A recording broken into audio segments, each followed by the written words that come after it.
Bum bum bum bum. What's up, y'all? Philyfli Show checking in here, kicking in at Right Way Production Studios, and we are back. Now, it's been a while since we had a pay-per-view. Not really. It's only been a couple weeks. I don't like when we have pay-per-views so close to each other, and I don't like double pay-per-views in a month, guys. Frustrating for the not for the show, but for my betting habits, man. Ooh, just the pay-per-views I always struggle on. I feel like with betting, there's easier picks, obviously, in some of these prospects. But man, did they? I think they did a pretty good job on throwing this card together. I wouldn't say it's like the best card of all time, but it's a pretty even card all the way through with people that I know, good fighters, and fights that I like. It came together really well. And for being a Salt Lake City card, they've been throwing these where they get a super good main event, which the main event I'm not complaining about. There's actually nothing I'm really complaining about. The the star power though has kind of switched over in the UFC. It feels like some of these old guys that we've been cheering on for years aren't fighting in here anymore. I know Jose Aldo's on this card, but it's not guys like him. It's guys like Mario Bautista. Look, we get Kevin Holland again on a main card. Any Kevin Holland fight is always exciting. Either A, you're going to get him talking trash and he come beating some ass, if you know what I mean, or you get to see a good knockout because Kevin brings it every fight. It's just sometimes dudes wrestle him. They're scared to stand and bang with him. Nobody wants to stand and bang with him, and nobody wants Kevin to be on his back because Kevin's BJJ. Man, that dude can submit you real quick, and we just saw that his last fight. So, kind of jumped into some things here. Let's get into it. It's UFC pay-per-view 307, Alex Pereira versus Khalil Rountree as the main event. Your co-main event is another championship fight for the women's bantamweight title between Raquel Pennington and Juliana Pena. Great night for championship fights. Finally seeing the bantamweight division moving forward fully, which is what I wanted to see. I'm not excited about Amanda Nunes talk coming back. I want to see up and coming talent fight, so that's a good thing there. And then Alex Pereira just does not disappoint. Khalil Rountree, every fight does not disappoint. In the beginning, when this fight was first announced, I will say this before I jump into match like number 12, a little tease here, kind of too. I did not like this fight when it first was announced. I was pissed. I was like, dude, this is the dumbest thing I have ever heard of. How does a guy ranked number 8, I think he was lower than that at the time, but he could have been 8. A guy ranked number 8 fighting the champion, skipping over all of them. And then I went through the list of all the guys waiting in the wings in the light heavyweight division. All of those dudes have losses. And I'm not saying they have losses on the record. They're coming off of losses. So unfortunately, when that happens, we cannot just give it to the next ranked guy. Now, there is one guy who gets overlooked in Ankalaev, but he's also kind of ticked off the UFC, and I understand why they're like, you need to win this next fight, and then we give you a shot, because then you got to win under your belt. So it's a crap show. So once I figured that out, and then looked at Khalil Rountree's quick 4 or 5 fight win streak, good knockouts, good guys, not dogging that. But you'll see when the picks come out. Just remember that it's 8 versus champion, and we will see. All right, let's jump into it. Match like number 12, we get a welterweight male fight here in the court with Court McGee versus Tim Means. Tim Means a negative 190 favorite, whereas Court McGee is a plus 160 underdog. Look, man, both guys are really old. End of the road. Loser of this fight retires for sure. Winner might get one more fight, but even winner, just it's time to hang them up, guys. They're old enough. They fought. They're dogs. They've got a legacy for the UFC. They built names in the UFC. But hey, it could be time. Could be time for both, and we'll see. But I'm picking Tim Means here to get the W. No prediction here at all, because I think these guys are pretty evenly matched. So I'm thinking we're getting a decision. When I say that, I lean on the decision side. Just remember that, guys. If I say it's evenly matched like that, I'm not going to pick a winner. Most likely I'd pick decision / just get a W here. You can get your odds up by picking a decision, but that's not always a fun route to go to be rooting for a decision win, y'all. You know how them judges are. All right, match like number 11 here is a female fight in the strawweight division. We got Carla Esparza versus Tisha Pennington, a.k.a. Tisha Torres. If you don't remember her maiden last name, she is married to the champ that is fighting later tonight, so that's going to be super fun to see the married couple fight. Or not fight each other, but fight on the same night. Carla Esparza plus 150 underdog. Tisha Pennington negative 180 favorite. If we see the old Tisha that can strike and grapple, it works simultaneously with each other, she gets the big W, and that's what I think is going to happen. I don't think Carla Esparza even has it, guys. She might have become champion recently because of a very ugly fight with Rose Namajunas in the last couple of years, but that girl, I think the edge is falling off for her. So Tisha, get the big win, 3 out of 5 on the confidence level as she gets her hand raised after the fight. All right, match like number 10 is a light heavyweight fight between Ryan Spann and Ovince St. Preux. I am done seeing Ovince St. Preux lose. His next loss that ends in a knockout, it is done. His career should be over. His legacy is good enough for the UFC for him to leave. Right now, he does not need this fight, but hey, he wants to still fight. He thinks he's got a resurgence, but hey, I don't think so. But anyways, I love the guy, but I don't want to see him fight no more. Ryan Spann, yo, man, he had a quick surgence, but he's on the downside too. He needs a W bad here. Ryan is a negative 245 favorite, whereas OSP is a plus 200 underdog. Philyfli show had to go with Ryan Spann here. We weren't really confident on it, but I kind of, more looking into it, felt more confident on it. But I'm going to go with my gut and be 1 out of 5 on the confidence level that he gets his hand raised. So if you bet on that fight and you don't know what the show's about, then the confidence, it goes on a 1 out of 5 scale. 1-2 means I typically wouldn't bet it, but if I do bet it, I know it's a risk, and if it loses, I can't get mad. The only time you can get mad is when you have locks and you've been on the right side of the bet. But yeah, Ryan Spann gets his hand raised here. Match like number 9, we'll jump into the middleweight male division again. Cesar Almeida versus Ior Pereira. Now, Ior is a plus 300 underdog, and Cesar is a negative 400 favorite. That's going to tell you almost a lot. What it doesn't tell you, Ior has got heart, but man, I don't know if the heart and the skill are on the same page sometimes, because he has looked bad in some of these UFC fights, but the guys he has fought, they're good. They're good guys, so it's not an absolutely horrible way to lose as the bad guys, but sometimes it just means you're not a UFC competitor. Cesar, look, he was 5-0 and then took a loss his last one. I think he gets back in the drawing board. I think he gets a big win against Ior, and I think he gets a finish here. I'm leaning on the finish side. Not going to call it, so I won't say that, but I'm leaning on, if you want, guys, take the finish if you want to get your odds better.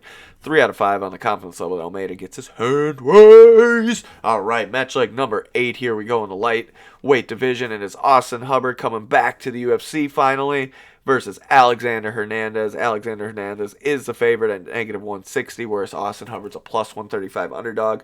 What this came down to for me, guys, is that Austin Hubbard's game plan and skill set of grappling.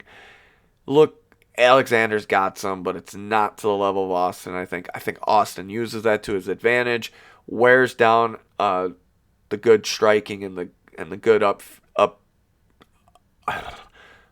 Oh my gosh, the good upbeat striking of Alexander Hernandez and interrupts that, gets him tired out, and then I don't think we see a finish here, guys, in this 3 rounds, but I think we get a decision win for Austin Hubbard, which is a hard thing to root for, but hey, that plus 135 is looking pretty awesome when you do that. So 1 out of 5 though on the confidence that Austin Hubbard gets his hand raised. All right, whew. Guys, recovering from a nasty cold over the last 3 or 4 days that put me out of work. So if I'm a little nasally, I'm sorry. I've got to work through it. I'm doing my best. We're all doing our best. Match like number 7, we jump into the female fights. These now start, and every one of these fights now are ranked fighters. So that's a fun part of the night for us. Mariana Rodriguez versus Yasmin Lucindo. Now Lucindo's a negative 190 favorite, whereas Mariana Rodriguez a plus 160 underdog. Mariana's just getting up there in age for me. She is the 6th ranked fighter in the strawweight division, whereas Lucindo's the 14th. I just think Lucindo is young and raw, and she's got the talent to do it. I think she gets the W. She's got to get a finish, though, I think. I think Mariana can outpoint her in a fight, unfortunately, so Lucindo's got to go through a finish here. 3 out of 5 on the confidence level as she gets her hand raised after the fight. Dun, dun, dun, dun, dun, dun, dun. All right, we'll jump into the welterweight division here. It is a featured prelim bout of the night. Stephen Wonderboy Thompson versus Joaquin Buckley. It is number 9 versus number 10. Stephen Wonderboy is number 9, and he is a plus 190 underdog, whereas Joaquin Buckley, the 11th ranked, is a negative 235 favorite. If you have not been watching the surgence of Joaquin Buckley, dude has got the game to fight, but man, I think he's got to get that Kevin Holland fight back. I really, really do believe that fight down the road has to happen. It literally has to happen. I mean, Kevin got him. He wants to get that fight back and get it off his resume. I'd take that fight. I'd get that out of the way. Stephen Wonderboy, good guy, but the age, man. It's the age for me. I don't know if he's still got it. It's been a while since I've seen him fight. I don't know if he's got it, so I'm going to go with Joaquin Buckley because of the resurgence, and I just think he'll use grappling to destroy Stephen Wonderboy Thompson. So let's see that happen. 3 out of 5 on the confidence level that Joaquin Buckley gets his hand raised. All right, y'all. Let's jump into the main card. There's no bad fight in the main card, so that's why we're jumping right into it, and we are going to be done with this fast. Sorry, guys, if it's a little fast for you. No parlays this week. Just going to be telling y'all rankings and adding a little bit of new science to my picks. Quick note. Never mind, I'll say this later. We'll say this later. All right, jump into the 5th fight of the night. Bantamweight female fight. Caitlin Pereira versus Kayla Harrison. Now, Kayla got Holly Holm her first fight and got just an ultimate win. It was awesome. Great fight. No dog in anybody's skill there. This is a little tougher fight for her, and she still got this kind of favoritism. It's nuts. That's how good her skill set is. It scares me how good she looks, but Caitlin Pereira is no slouch, so I would not pick that. Just saying. Just would not pick that. Good fight, though. Good fight. All right. Good fight, y'all. Number 2, though, Caitlin Pereira is a plus 650 underdog. Kayla Harrison, negative 1150 favorite. Jeez. You got to put $1,150 on for her to win. I was just watching a live update thing just a little bit ago. I think it's dropped down to like 1,000 something, but it depends on where you look on the sites. I'm going with where I looked, and that's what it was at when I looked at it a couple hours ago, and then like I said, like 30 minutes ago when I looked at it, the odds have changed. So you're going to get it at all different odds. Kayla is number 3 ranked. Kayla number 2. Man, I really like Caitlin Pereira. I really, really do. But man, against this, I'm gonna say it. She looks like one of those created characters that you would make in the UFC. That's what Kayla Harrison reminds me of. So when you say that, you just know Kayla's getting a win. I am crossing something out right now, though, because I usually don't do it. It's not a switch of who I'm picking. It's a switch of my confidence level. My pick is still Kayla Harrison. My confidence level is not a 5, though. I've had it at a 5, I won't lie. But after watching the press conference, I think Caitlin's got a little bit of vengeance that she's going for because she's mad she got skipped over for that title fight because of Kayla. So she's mad. She's going to bring it. I think it's a little bit closer fight than what the odds makers make it. So I'm going to say 4 out of 5 confidence level that Kayla Harrison gets her hand raised. All right. That was a hard one to go through, man. That one I started to get 50-50 on. I won't even lie. You can kind of tell, but I made my pick. I ain't going back on it, and I'll root for it. But, dog, I'm leaving that one off some parlays if I make some parlays this weekend. Well, actually, I'm going to the casino right after this. But all right, match link number 4, we get a middleweight fight between Roman Dolidze versus Kevin Holland. All right, sorry, guys. Like I said, recovering from a cold. Middleweight fight. number 10 middleweight versus number 15 ranked welterweight Kevin Holland. Kevin Holland is the favorite at negative 155. Roman Dolidze plus 130. Look, Roman's the bigger guy, the bigger fighter. Until you see them together, they actually look pretty similar size, but the thing is, Kevin Holland's just a little on that skinny side, is what everyone says. Well, when he fights at middleweight, he typically gets finishes, so don't sleep on that fight. Just don't miss that fight. Do whatever you can to watch that fight. I'm picking Roman to win because I think it goes the distance. And in a distance fight, I think Roman gets it because I have a feeling he's going to try a takedown because that's his game plan. And if it's not a smart game plan. But hey, I want to see a stand and bang. I want to see these guys fight, and I want to see who wins. So 1 out of 5 on the confidence level that Dolidze gets his hand raised. All right, match leg number 3 is a bantamweight male fight between Jose Aldo and Mario Bautista. Jose Aldo is a 10th ranked bantamweight versus Mario Bautista is the 11th ranked bantamweight. Bautista is a negative 140 favorite, whereas Aldo is a plus 120 underdog. You can go whatever way you want. I don't see it that way. I am still on the side that Aldo is he's good. He's a very good fighter. Elite fighter. Is he still elite, though? I know he beat Jonathan Martinez when he wasn't supposed to, and that was an elite fighter. Can he do it again? Jonathan Martinez was great, but Mario Bautista got it, dude. He's on a 6-fight win streak, killing guys, and just making the name for himself. Him in that Ricky Simone fight, he finally faced adversity, came through it, and just dominated. Just dominated. So that's my guy. I've been following him for a long time. So you know when it's my guy and it's a banger fight like I'm laying. Banger, banger, banger, banger, banger. Wham! Let's go. Mario Bautista gets that hand raise. 1 out of 5 on the confidence level that Mario gets his hand raise. All right. Co-main event of the evening. Bantamweight fight. Raquel Pennington, champ. Negative 170 favorite. Juliana Pena, plus 140 underdog. Number 1 ranked female in the bantamweight division. It's finally time to see if Juliana was a real champ or one of those she dug real deep and it happened and she got in, got kind of lucky. That's what this determines for me. The Raquel, there's no disrespect for her. I think she's amazing at what she does. I like her to go a little harder in some of her fights, but hey, I'm not the one in there doing this, so I cannot. When I say that, I understand too. Sometimes you just get beat.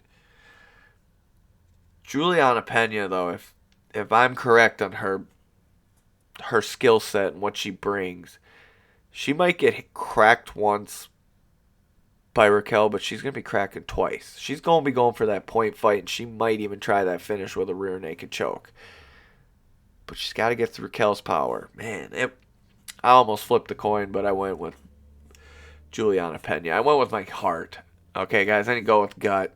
Gut couldn't figure it out. Gut was fitty and going to the coin, so we went with the heart. We picked Juliana Pena because we like her. I like her. I like Raquel too, but not as much as I like Juliana. So we went Juliana, and that's a little hint at you. Sometimes the heart doesn't always pick the right pick, if you know what I mean. So we were winging it there, and we were going to try, and we were going to love it. Love the outcome. All right. Main event of the evening. Alex Potan Pereira, champion, navigator, 500 favorite. 500. 500 what? Guys, tell me what movie that's from. I'll give you a little bonus.